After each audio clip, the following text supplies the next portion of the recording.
Hi, kids. This is Mark Watney, astronaut.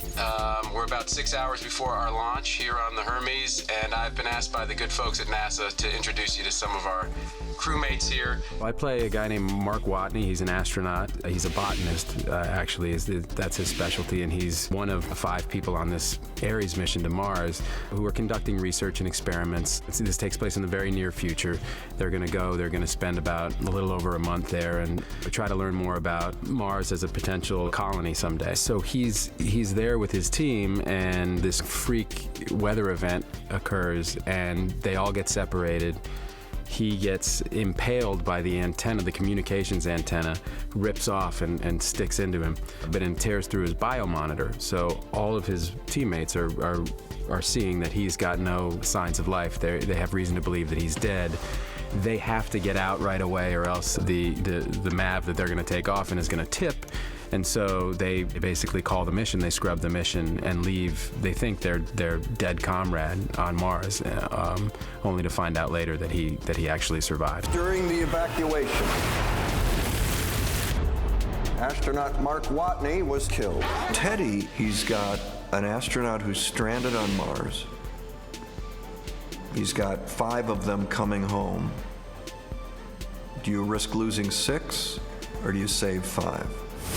This is Mark Watney, and I'm still alive, obviously. It's even worse than they thought, essentially, because he's not been killed. He's actually been left. So, and then they, so better and worse. In a way, it's great that he's alive, but they can't get to him.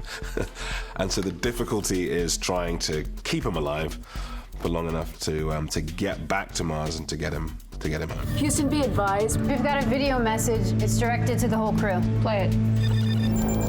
Mindy is a lower level employee at NASA and is there on a night shift one night and gets sent a message to track a location in Acidalia Planitia, which is where the HAB is located, and out of just human curiosity starts scanning for the body that should be there because it's only been a month, and discovers that the astronaut that they thought they had left behind on Mars is actually alive, and Mark Watney is surviving somehow. And so she's the first person to discover this and brings it to her superiors, which sort of gets her thrust into a weight class that she wasn't in before. And she does really well in it. This is pilot Rick Martinez doing the pre-flight checks. As you can see, he's using some pretty sophisticated math to get us to Mars. You got enough fingers there, Rick?